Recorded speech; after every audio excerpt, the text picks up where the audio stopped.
बिस्मिल्लाहिर्रहमानिर्रहीम। अस्सलाम वालेकुम। मैं हूं करामत मुग़ल। इस वक्त हम प्रेस क्लब के बाहर हैं जहां पे पीटीआई की जानिब से जो मौजूदा हुकूमत ने मीडिया पर क्रैकडाउन किया है और कुछ जर्नलिस्ट को हरासा करने की कोशिश की गई है, उस हवाले से बात करते हैं। हमारे साथ हैं सेनेटर फौजिया अरशद साहिबा। अस्सलाम वालेकुम सेनेटर साहिबा। वालेकुम अस्सलाम। हम यहाँ जो खड़े हुए हैं ये एक प्रोटेस्ट है। ये खाली प्रोटेस्ट नहीं है, मैं तो कहूँगी ये हम जिहाद है। जिहाद इस अंदाज से कि हम हक़ के लिए खड़े हुए हैं। हर मुल्क को हमारा जो कॉन्स्टिट्यूशन ऑफ पाकिस्तान है उसमें ये है कि हर बाशिंदे को, हर इदारे को फ्रीडम ऑफ स्पीच है, तहफ़्फ़ुज़ है। मगर जो ये मौजूदा इम्पोर्टेड गवर्नमेंट जो आई है उसने जितनी भी हदें होती हैं हरासा करने की वो पार कर ली हैं। वो एक डिक्टेटर की तरह यहाँ पे आ गए हैं, हमारे पे मुसल्लत हुए हैं। टायरेंट हैं वो ज़ालिम लोग हैं। वो ये समझते हैं कि ARY के बंदों को उन्होंने जिला वतन किया है। लोग जैसे अरशद शरीफ जैसे लोग जो इतने निडर और बाहिम्मत लोग थे, उन जैसों को मजबूर कर दिया कि वो अब जिला वतन हो। लोग अगर अपने मुल्क को छोड़ के दूसरे मुल्क में जाके तहफ़्फ़ुज़ लें, ये कितनी बुरी पैगाम है। ह्यूमन राइट्स इंटरनेशनली हर चीज़ को मॉनिटर कर रही है और इन लोगों की ये गैर जमहूरी हटकंडों की वजह से हमारे मुल्क को जितनी बदनामी हो रही है वो उसकी मैं मज़म्मत करती हूँ। और मैं ये चाहती हूँ, मैं इल्तिमास करती हूँ जो भी ये सुन रहा है वो सब खड़े हों, अपने हक़ के लिए खड़े हों। और बिलखुसूस आप जैसे लोगों के लिए जो कि आप न्यूज़ हमको देते हैं, हमें आगाही करते हैं कि मुल्क के किस जगह क्या हो रहा है। और अगर आप पे ये पाबंदियाँ लगती हैं तो फिर हमें कौन हक़ और सच की बात बताएगा। अरशद शरीफ को थ्रेट मसूल हुआ है, तालिबान की तरफ से कत्ल करने की धमकी दी गई है, उस चीज़ को कैसे देख रही हैं? और दूसरा, इंडिया भी अरशद शरीफ साहब के पीछे अब पड़ गया, वजह क्या सामने नज़र आई?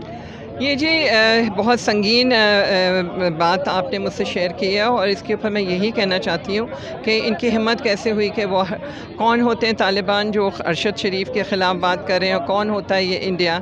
क्यों होता है कि ये आप समझ लें कि जो हमारा हुकूमत है उनका रुझान किस तरफ झुका हुआ है। उनका जो ये लोग कर रहे हैं ये क्यों कर रहे हैं। हमारी हुकूमत इतनी बेगैरत है कि वो इन लोगों की थ्रेट्स को काउंटर नहीं कर सकती।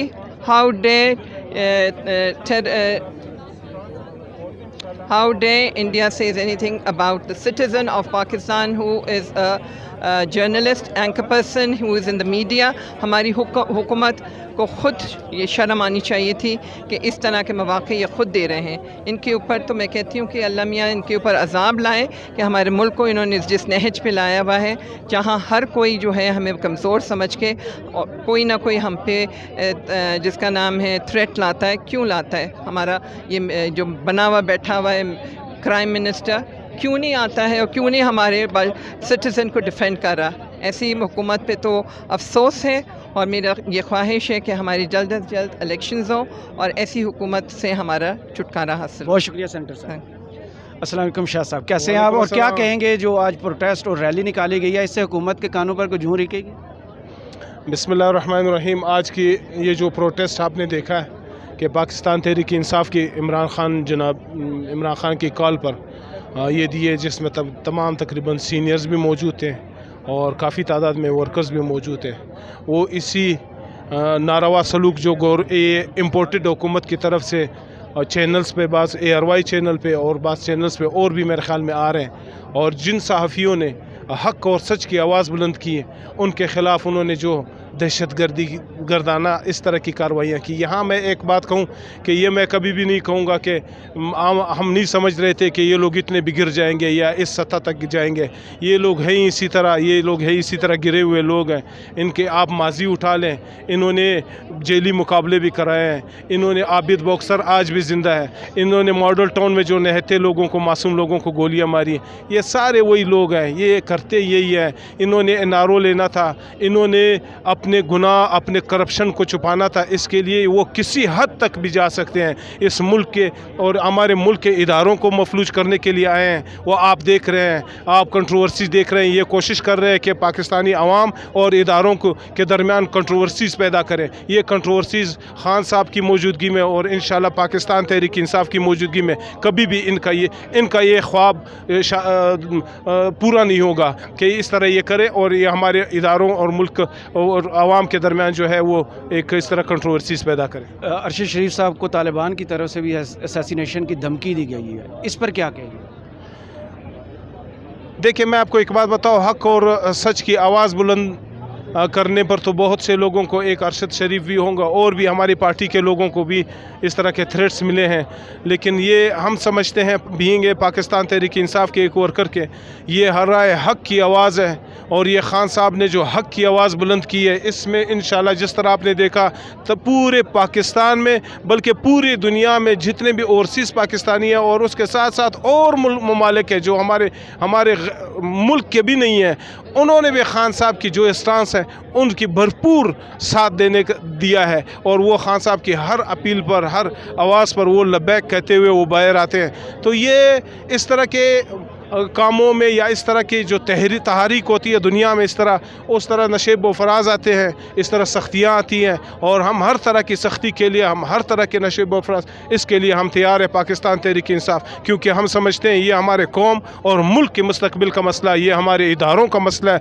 उनकी साख का मसला है। तो हम कभी भी ज़िंदगी में इस पर किसी भी किस्म की कोई, न खान साहब ने आज तक कोई कम्प्रोमाइज़ किया और न पाकिस्तान तहरीक इंसाफ का एक वर्कर कोई भी कम्प्रोमाइज़ करेगा। बहुत शुक्रिया। डॉक्टर साहब क्या कहेंगे, कुछ सहाफ़ियों को धमकी दी गई, वो मुल्क छोड़ के गए, अब अरशद शरीफ साहब को थ्रेट तालिबान की तरफ से भी आया, उस पर क्या कहेंगे? देखिए, मैं ये समझता हूँ कि ये हालात तो डिक्टेटर मुशर्रफ, जनरल मुशर्रफ के दौर में भी नहीं थे, और जिस तरह से सहाफ़ियों के ऊपर दर्जनों दहशतगर्दी के मुकदमे दिए गए हैं, उन्हें दहशतगर्द बना दिया गया, फिर 1, 2, 5, 10 नहीं, दर्जनों मुकदमात अरशद शरीफ पे, इमरान रियाज पे, साबर शाकर पे, अयाज मीर की बात अगर आप करें, समी इब्राहिम की बात करें, तो ये सिलसिला अब रुकना चाहिए। और कहाँ है इन्होंने जिस तरह सिंध हाई कोर्ट के अहकामात हवा में उड़ा दिए हैं। पैमरा कहते हैं हमने केबल ऑपरेटर्स को डायरेक्शन ही दी है, केबल ऑपरेटर्स कहते हैं हमें पैमरा कह रहा है। इस वक्त ARY चैनल को इन्होंने एक फुटबॉल बना रखा है, कभी ऑपरेटर्स के पास चला जाता है, कभी पैमरा के पास आ जाता है। हम समझते हैं कि अगली हेयरिंग में हमारे जो काबिल एहतराम जज साहिबान है, जो भी बेंच है, इनको चेयरमैन पैमरा को सैक करना चाहिए और इन केबल ऑपरेटर्स के खिलाफ FIR काट। देखिए, शहबाज शरीफ खुद कह रहे हैं कि मेरे हाथ में कुछ नहीं है, अजराना सनाउल्लाह कहते रहे हैं कि मेरे हाथ खोल दें तो मैं तरीके इंसाफ के जो कायदीन उन्हें गिरफ्तार कर लूँगा। बाबा, अगर हाथ पाँव बंधे हैं तो हुकूमत छोड़ो, घर जाओ, नए इलेक्शन का ऐलान करो, फिर हो सकता है कि मैंडेट के साथ आओ। ये तो चोर दरवाज़ों से आए हैं, आलमी साजिश से आए हैं और इसीलिए एक कंप्रोमाइज़ है, इसीलिए ये बात करते हैं। अब हमारे साथ हैं मैडम ज़िले हुम्मा, साबिका MNA है, अरशद शरीफ, साबर शाकर, ये मुल्क छोड़ के चले गए, क्या कहेंगे?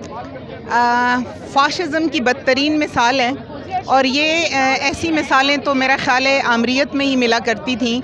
जमहूरियत के नाम पे ये हुकूमत करते हैं, आवाम के हक़ पे डाका डालते हैं, चलती हुई गवर्नमेंट के ऊपर, हुकूमत के ऊपर जो आवाम की पसंद से और उनके वोटों से आई है उसके ऊपर शबखून मारते हैं। तो आप क्या उम्मीद रख सकते हैं कि ये गवर्नमेंट जो है वो हर उस जगह पर जहाँ पर उनकी चोरी और उनकी 2 नंबरी जहाँ से भी एक्सपोज होगी, ये लोग उस हाथ को काटेंगे, उस कलम को काटेंगे, उस ज़बान को काटेंगे जो उनको एक्सपोज करेंगे और उनके ख़िलाफ़ आवाज़ उठाएंगे। एक एतराज़ किया जाता है, जर्नलिस्ट, मैं भी जर्नलिस्ट हूँ, कि जो भी हुकूमत में आता है वो ये हक़ भूल जाता है सहाफ़ियों का, जब अपोजिशन में आते हैं तो सारे साथ खड़े हो जाते हैं।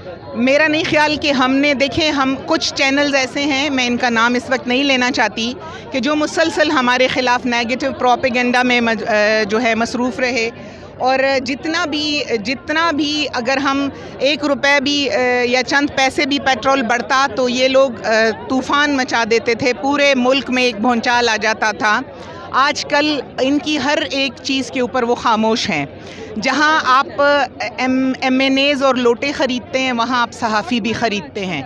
जब तक आप ये बेचने और ख़रीदने का जो काम है उसको जारी रखेंगे, आप आज़ादी सहाफ़त को के हक़ की बात नहीं कर सकते। ये सब के सब चोरी, चोर बाज़ारी, चोर दरवाज़ों से आने वालों को जो है पजीराई देते हैं। इन्हें आवाम से कोई सरोकार नहीं है। आवाम खड़ी है हक़ पर चलने वालों के साथ। अरशद शरीफ हैं, चाहे इमरान रियाज ख़ान हैं, चाहे साबिर शाकिर हैं, चाहे और इस तरह के समी इब्राहिम हो गए اور بہت سارے ایسے ہمارے صحافی ہیں جو اپنی تکلیفیں مشکلات برداشت کرنے پر ڈٹے ہوئے ہیں، اور یہی اصل جہاد ہے اور یہی اصل کام ہے صحافت کا بھی اور صحافی کا بھی۔ ارشد شریف صاحب کو تھریٹ موصول ہوا ہے طالبان کی طرف سے اسیسینیشن کا، اس تھریٹ کو کیسے دیکھ رہی ہیں؟ جی، طالبان کی آڑ میں ہو سکتا ہے کچھ اور ہوں، میں نہیں سمجھتی کہ طالبان کا اگر اصل جو وہ ہے ان کا کوئی کام ہے اس کسی صحافی کے ساتھ، کبھی بھی نہیں سنا۔ ان کا اپنا ایجنڈا ہوتا ہے، یہ کھل کے نہیں آ رہے، اور یہ عزائم جو ہیں ان کے اپنے، وہ کسی سے اب چھپے ہوئے نہیں ہیں، اور یہ سب ان کے ہتھ کنڈے ہیں، کبھی ایک لبادہ اوڑھ کر سامنے آتے ہیں، کبھی دوسرا لبادہ اوڑھ کر سامنے آتے ہیں۔ آج میں پریس کانفرنس سن رہی تھی خواجہ آصف کی، ان کو سمجھ نہیں آ رہی کہ وہ کس پہ بات کریں، نہ خان صاحب کی، عمران خان کی اور پاکستان تحریک انصاف کی کوئی بڑے مقدمات ان پر بنا سکیں۔ کبھی وہ توشہ خانہ کو لے آتے ہیں، کبھی کہتے ہیں کہ جی اللیگل فنڈنگ، فورن فنڈنگ کا وہ ہے، کبھی ان کے جو اسپوک پرسن ہیں شہباز گل کو اٹھا کے لے جاتے ہیں، کبھی میڈیا کے اوپر تشدد کرتے ہیں۔ تو اس قسم کے ہتھ کنڈے ان کی بھوکلاہٹ کا نتیجہ ہے اور کچھ بھی نہیں ہے، ایکسپوز ہو گئے ہیں یہ سب۔ میڈم کیا نام ہے اور مقصد کیا ہے اس ریلی کا؟ اس سے حکومت کو کوئی فرق پڑے گا؟ دیکھیں، ریلیز وغیرہ تو کرنی پڑتی ہے نا جب آپ نے اپنی کوئی اوپینین دینی ہے، عوام گورنمنٹ تک پہنچانی ہے، تو دس از دا ڈیموکریٹک وے کہ آپ کوئی ریلی یا پروٹیسٹ کرتے ہیں تاکہ گورنمنٹ تک آپ کا میسج جائے، اور جب زیادہ لوگ آتے ہیں تو ڈیفینیٹلی وہ میسج زیادہ افیکٹو ہوتا ہے۔ تو کیا حکومت پر اثر ہوگا؟ آپ سمجھتی ہیں ہوگا؟ کرنا پڑے گا حکومت کو الٹیمیٹلی، کیونکہ یہ حکومت کر رہی ہے یا ام حریم کر رہی ہے؟ نو کامنٹس۔ دیکھیں، مسئلہ یہ ہے کہ سبھی مل کے کرتے ہیں، آئی تھنک، کیونکہ کوئی ایک بندے کا ڈیسیژن تو ہوتا نہیں ہے یہاں پہ۔ خاص طور پر اے آر وائی کو، ارشد صاحب کو، صابر شاکر اور سمیع ابراہیم عمران ریاض کو ٹارگٹ کیا گیا، اس کی وجہ کیا نظر آتی ہے؟ ان کی پی ٹی آئی سے زیادہ آئی تھنک افیلیشن تھی، یا افیلیشن تو نہیں کہنا چاہیے، انفیکٹ ان کی وہ جو ریالٹی کو ایگزیکٹلی ایز اٹ از بیان کرتے تھے، جو کہ صحافی کو کرنا بھی چاہیے، تو انہیں سچ بولنے کی سزا دی گئی ہے بیسیکلی۔ بہت شکریہ۔ Thank you.